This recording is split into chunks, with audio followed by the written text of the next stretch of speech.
प्यारे भक्तों, क्या आपको संतान प्राप्ति में कोई बाधा आ रही है?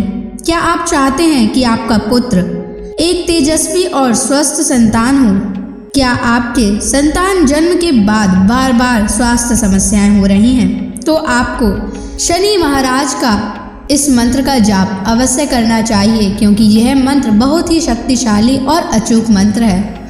इस मंत्र के नियमित 108 बार जाप करने मात्र से ही आपका पुत्र तेजस्वी और बुद्धिमान हो जाएगा और गर्भधारण में आ रही बाधाएं समाप्त हो जाएंगी। संतान दीर्घायु और बुद्धिमान बन जाएगा। इसलिए प्यारे भक्तों, आप शनि देव के इस महामंत्र का जाप अवश्य करें। और जब भी आप इस मंत्र का जाप करें तो इस वीडियो को अपने मोबाइल फोन पर या स्पीकर पर चलाकर छोड़ दें, ताकि आप बिना कोई समस्या के इस महामंत्र का जाप कर पाएं। यह मंत्र बहुत ही शक्तिशाली और प्रभावशाली मंत्र है। इस मंत्र के जाप से पुत्र प्राप्ति के योग भी प्रबल होते हैं और संतान का जीवन सुरक्षित और सुखद होता है। घर में खुशहाली और समृद्धि बनी रहती है। इसलिए प्यारे भक्तों, अगर आप भी चाहते हैं कि आपका पुत्र हमेशा खुश रहे, तो आप इस मंत्र का जाप अवश्य करें और नियमित 108 बार करें और पूरी श्रद्धा के साथ करें। तभी आप शनि महाराज के असीम कृपा के भागी बन पाओगे। और अगर आप शनि देव का आशीर्वाद प्राप्त करना चाहते हैं तो इस वीडियो को लाइक और चैनल को सब्सक्राइब जरूर कर दीजिए और कमेंट बॉक्स में जय शनि महाराज अवश्य लिख दीजिए। तो चलिए भक्तों, मंत्र का जाप करना प्रारंभ करते हैं। ओम ह्रीं श्रीं क्लीं शन शनैश्चराय महाक्रूराय नमः। ओम ह्रीं श्रीं क्लीं शन शनैश्चराय महाक्रूराय नमः। ओम ह्रीं श्रीं क्लीं शन शनैश्चराय महाक्रूराय नमः। ओम ह्रीं श्रीं क्लीं शन शनैश्चराय महाक्रूराय नमः। ओम ह्रीं श्रीं क्लीं शन शनैश्चराय महाक्रूराय नमः। ओम ह्रीं श्रीं क्लीं शन शनैश्चराय महाक्रूराय नमः। ओम ह्रीं श्रीं क्लीं शन शनैश्चराय महाक्रूराय नमः। ओम ह्रीं श्रीं क्लीं शन शनैश्चराय महाक्रूराय नमः। ओम ह्रीं श्रीं क्लीं शन शनैश्चराय महाक्रूराय नमः। ओम ह्रीं श्रीं क्लीं शन शनैश्चराय महाक्रूराय नमः। ओम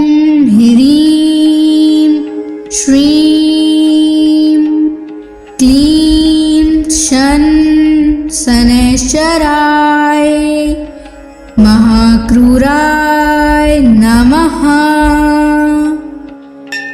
ॐ ह्रीं श्रीं क्लीं शनैश्चराय महाक्रूराय नमः। ॐ ह्रीं श्रीं क्लीं शनैश्चराय महाक्रूराय नमः। ॐ ह्रीं श्रीं क्लीं शनैश्चराय महाक्रूराय नमः। ॐ ह्रीं श्रीं क्लीं शनैश्चराय महाक्रूराय नमः। ॐ ह्रीं श्रीं क्लीं शनैश्चराय महाक्रूराय नमः। ॐ ह्रीं श्रीं क्लीं शनैश्चराय महाक्रूराय नमः। ॐ ह्रीं श्रीं क्लीं शनैश्चराय महाक्रूराय नमः। ॐ ह्रीं श्रीं क्लीं शनैश्चराय महाक्रूराय नमः। ॐ ह्रीं श्रीं क्लीं शनैश्चराय महाक्रूराय नमः। ॐ ह्रीं श्रीं क्लीं शनैश्चराय महाक्रूराय नमः। ॐ ह्रीं श्रीं क्लीं शनैश्चराय महाक्रूराय नमः। ॐ ह्रीं श्रीं क्लीं शनैश्चराय महाक्रूराय नमः।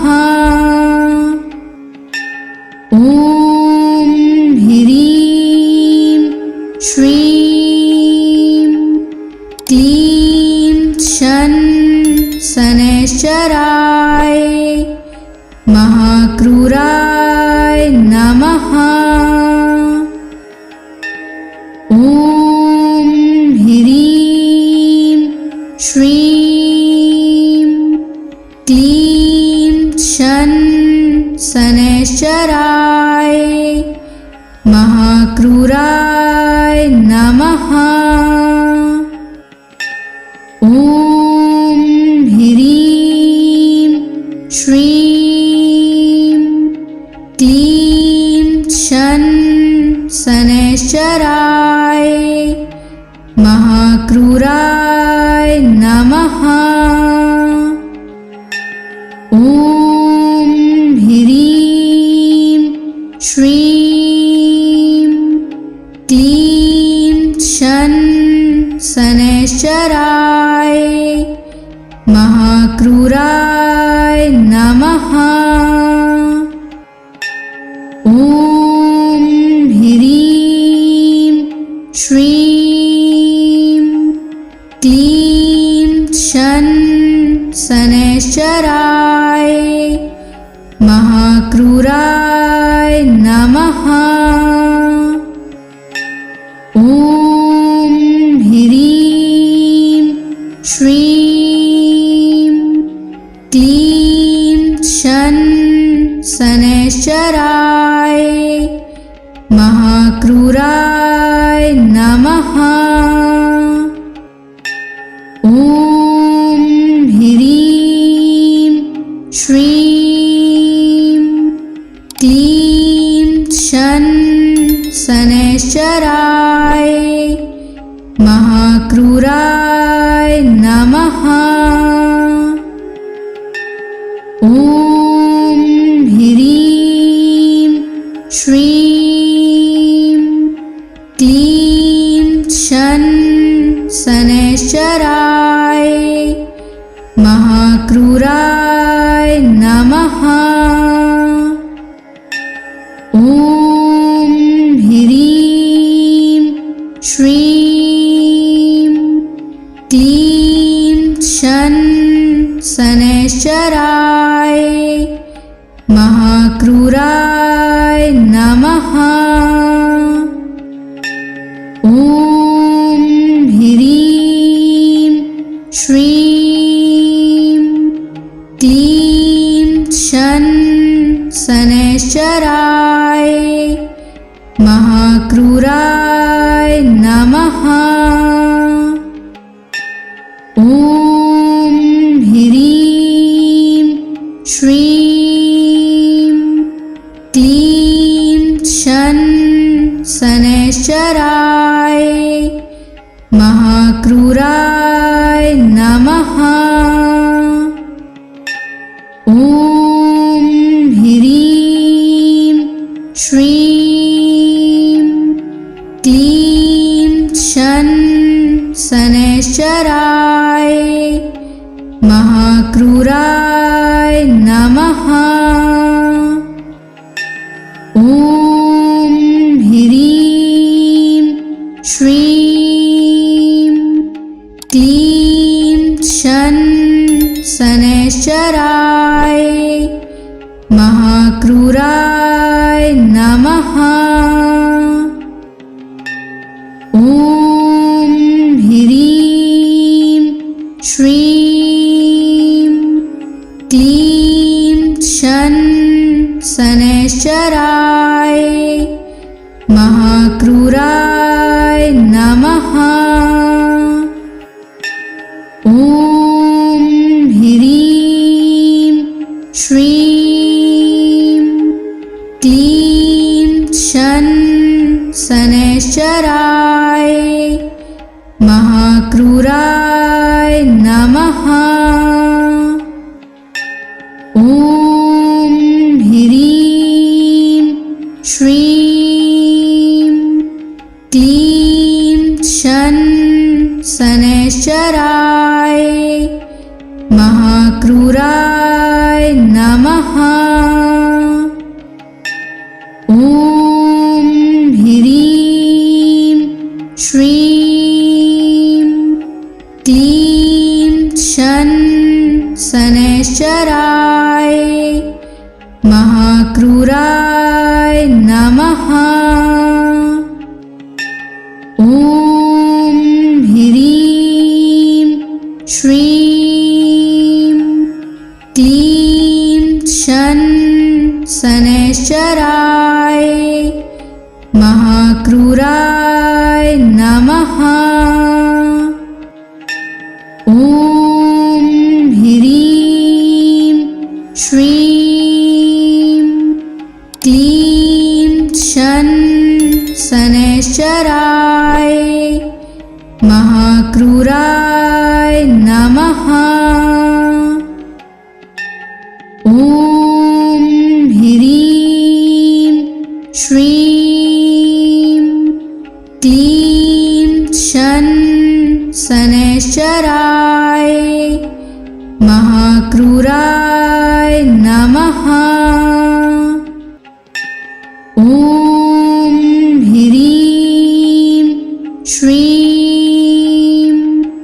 क्लीं शन शनैश्चराय महाक्रूराय नमः। ॐ ह्रीं श्रीं क्लीं शन शनैश्चराय महाक्रूराय नमः। ॐ ह्रीं श्रीं क्लीं शन शनैश्चराय महाक्रूराय नमः।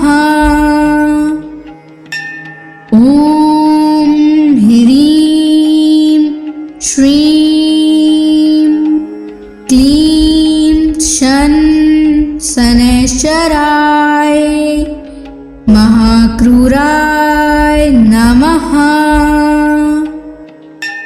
ॐ ह्रीं श्रीं क्लीं शन शनैश्चराय महाक्रूराय नमः।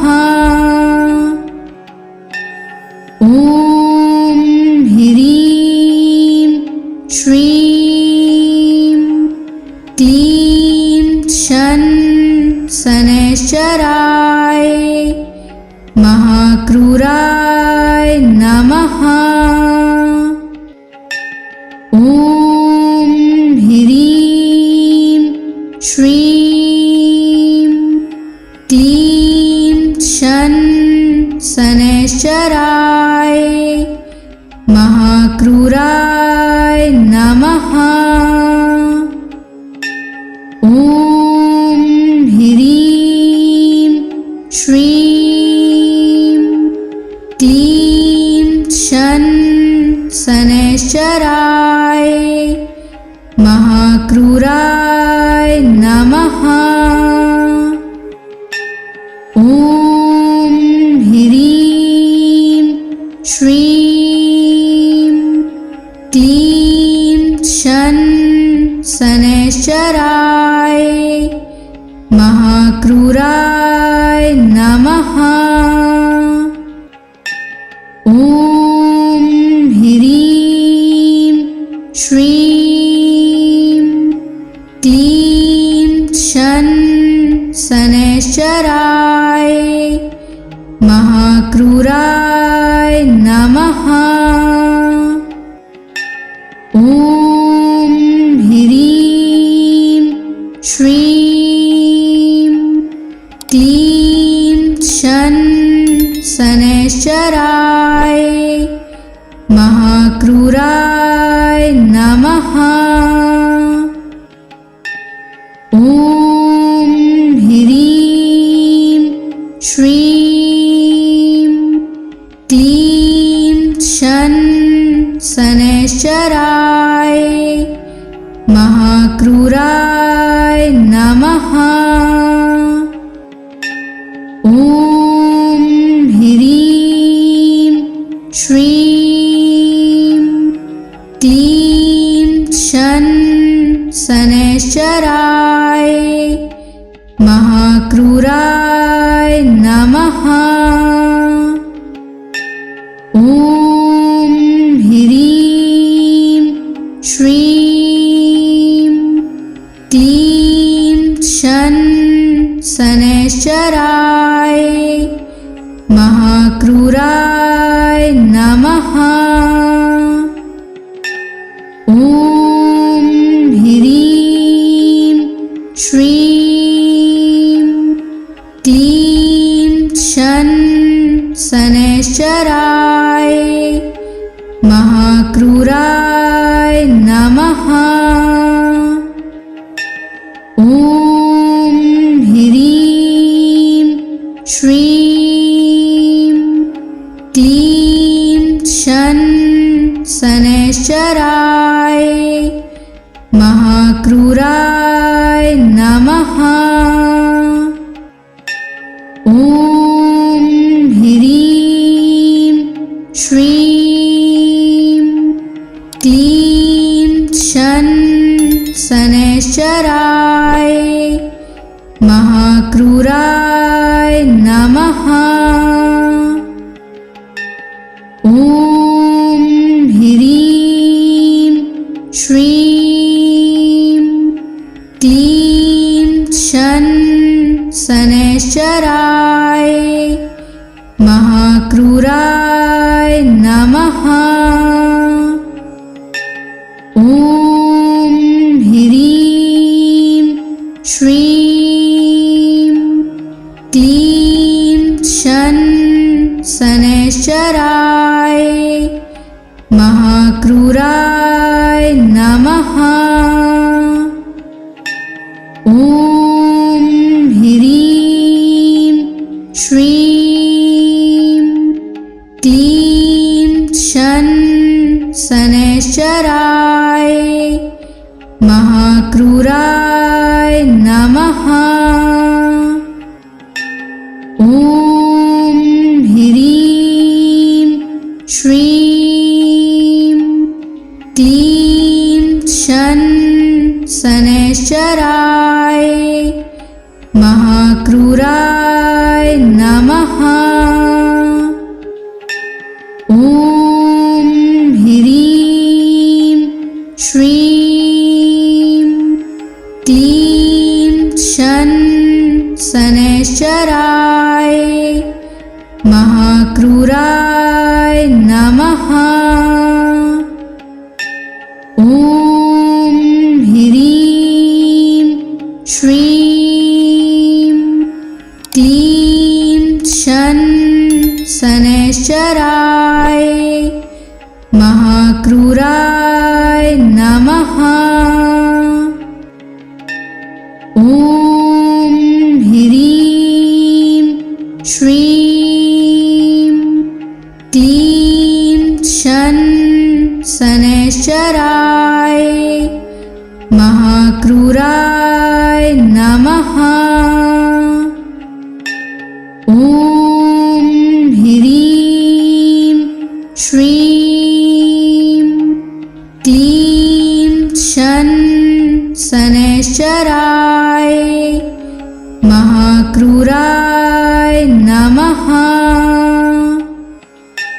ॐ ह्रीं श्रीं क्लीं शन शनैश्चराय महाक्रूराय नमः। ॐ ह्रीं श्रीं क्लीं शन शनैश्चराय महाक्रूराय नमः। ॐ ह्रीं श्रीं क्लीं शन शनैश्चराय महाक्रूराय नमः। ॐ ह्रीं श्रीं क्लीं शन शनैश्चराय महाक्रूराय नमः। ॐ ह्रीं श्रीं क्लीं शन शनैश्चराय महाक्रूराय नमः। ॐ ह्रीं श्रीं क्लीं शन शनैश्चराय महाक्रूराय नमः।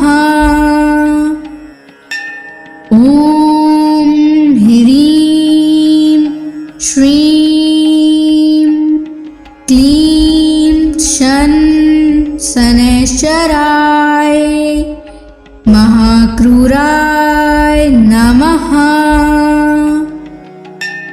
ॐ ह्रीं श्रीं क्लीं शन शनैश्चराय महाक्रूराय नमः। ॐ ह्रीं श्रीं क्लीं शन शनैश्चराय महाक्रूराय नमः। ॐ ह्रीं श्रीं क्लीं शन शनैश्चराय महाक्रूराय नमः। ॐ ह्रीं श्रीं क्लीं शन शनैश्चराय महाक्रूराय नमः। ॐ ह्रीं श्रीं क्लीं शन शनैश्चराय महाक्रूराय नमः।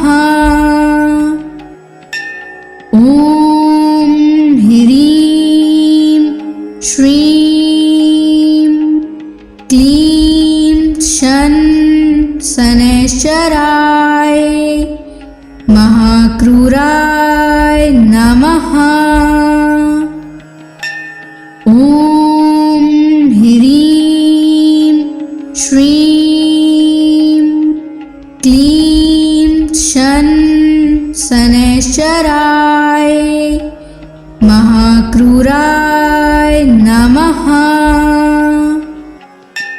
ॐ ह्रीं श्रीं क्लीं शन शनैश्चराय महाक्रूराय नमः। ॐ ह्रीं श्रीं क्लीं शन शनैश्चराय महाक्रूराय नमः। ॐ ह्रीं श्रीं क्लीं शन शनैश्चराय महाक्रूराय नमः। ॐ ह्रीं श्रीं क्लीं शन शनैश्चराय महाक्रूराय नमः। ॐ ह्रीं श्रीं क्लीं शन शनैश्चराय महाक्रूराय नमः। ॐ ह्रीं श्रीं क्लीं शन शनैश्चराय महाक्रूराय नमः। ॐ ह्रीं श्रीं क्लीं शन शनैश्चराय महाक्रूराय नमः। ॐ ह्रीं श्रीं क्लीं शन शनैश्चराय महाक्रूराय नमः। ॐ ह्रीं श्रीं क्लीं शन शनैश्चराय महाक्रूराय नमः। ॐ ह्रीं श्रीं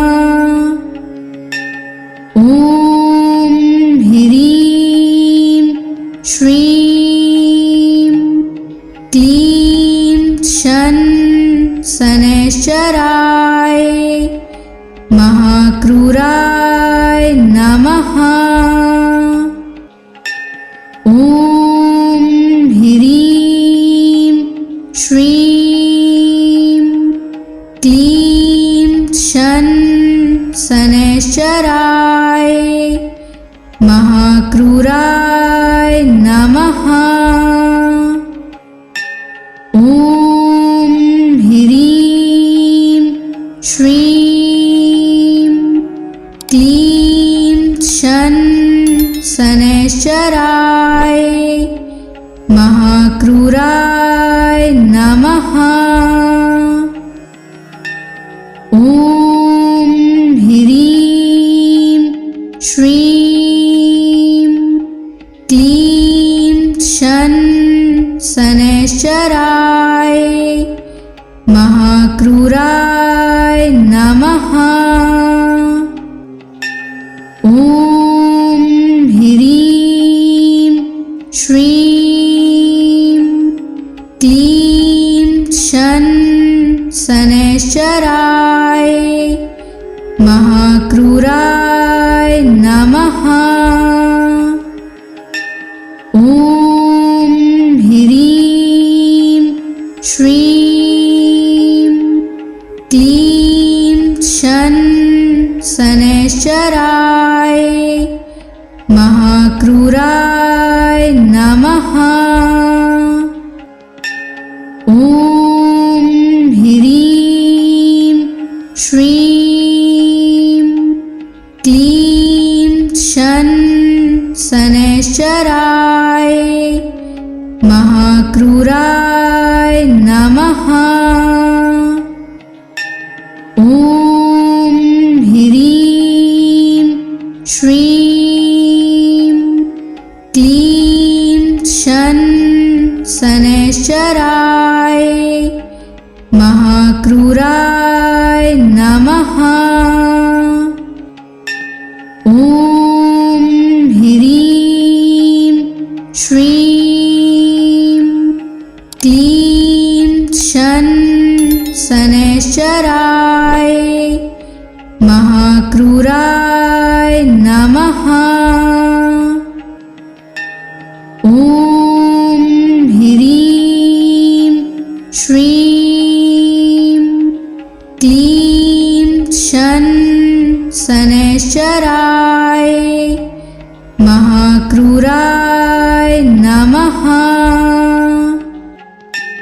ॐ ह्रीं श्रीं क्लीं शन शनैश्चराय महाक्रूराय नमः। ॐ ह्रीं श्रीं क्लीं शन शनैश्चराय महाक्रूराय नमः। ॐ ह्रीं श्रीं क्लीं शन शनैश्चराय महाक्रूराय नमः। ॐ ह्रीं श्रीं क्लीं शन शनैश्चराय महाक्रूराय नमः। ॐ ह्रीं श्रीं क्लीं शन शनैश्चराय महाक्रूराय नमः। ॐ ह्रीं श्रीं क्लीं शन शनैश्चराय महाक्रूराय नमः। ॐ ह्रीं श्रीं क्लीं शन शनैश्चराय महाक्रूराय नमः। ॐ ह्रीं श्रीं क्लीं शन शनैश्चराय महाक्रूराय नमः। ॐ ह्रीं श्रीं क्लीं शन शनैश्चराय महाक्रूराय नमः। ॐ ह्रीं श्रीं क्लीं शन शनैश्चराय महाक्रूराय नमः। ॐ ह्रीं श्रीं क्लीं शन शनैश्चराय महाक्रूराय नमः। ॐ ह्रीं श्रीं क्लीं शन शनैश्चराय महाक्रूराय नमः।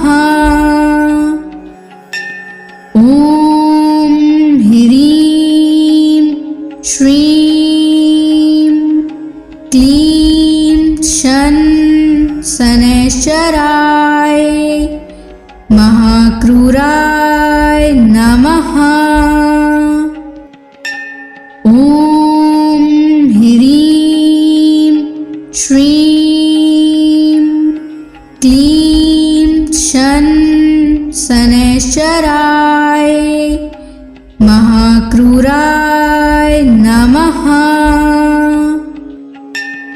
ॐ ह्रीं श्रीं क्लीं शन शनैश्चराय महाक्रूराय नमः। ॐ ह्रीं श्रीं क्लीं शन शनैश्चराय महाक्रूराय नमः। ॐ ह्रीं श्रीं क्लीं शन शनैश्चराय महाक्रूराय नमः। ॐ ह्रीं श्रीं क्लीं शन शनैश्चराय महाक्रूराय नमः।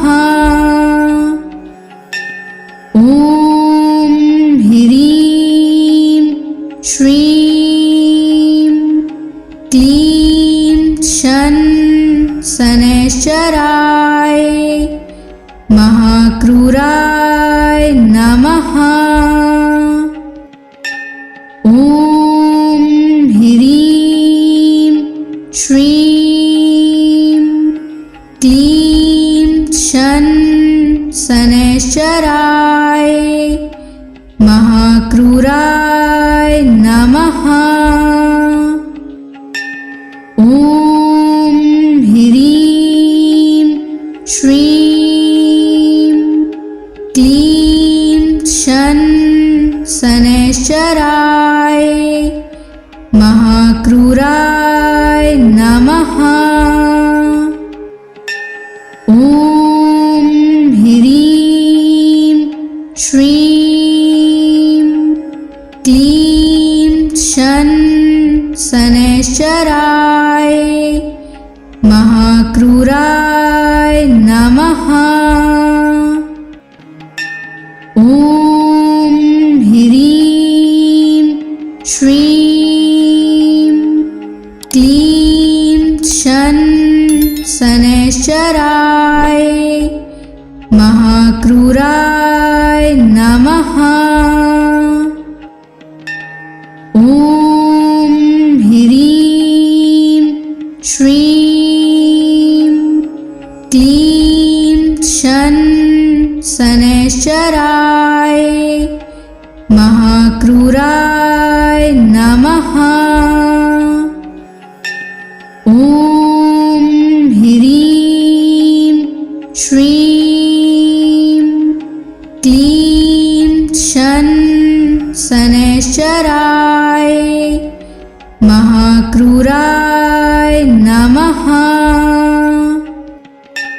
ॐ ह्रीं श्रीं क्लीं शन शनैश्चराय महाक्रूराय नमः।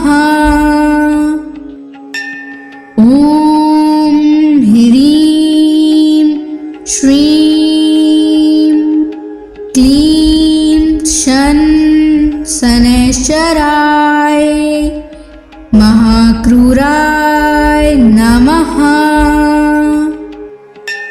ॐ ह्रीं श्रीं क्लीं शन शनैश्चराय महाक्रूराय नमः। ॐ ह्रीं श्रीं क्लीं शन शनैश्चराय महाक्रूराय नमः। ॐ ह्रीं श्रीं क्लीं शन शनैश्चराय महाक्रूराय नमः। ॐ ह्रीं श्रीं क्लीं शन शनैश्चराय महाक्रूराय नमः। ॐ ह्रीं श्रीं क्लीं शन शनैश्चराय महाक्रूराय नमः। ॐ ह्रीं श्रीं क्लीं शन शनैश्चराय महाक्रूराय नमः। ॐ ह्रीं श्रीं क्लीं शन शनैश्चराय महाक्रूराय नमः। ॐ ह्रीं श्रीं क्लीं शन शनैश्चराय महाक्रूराय नमः।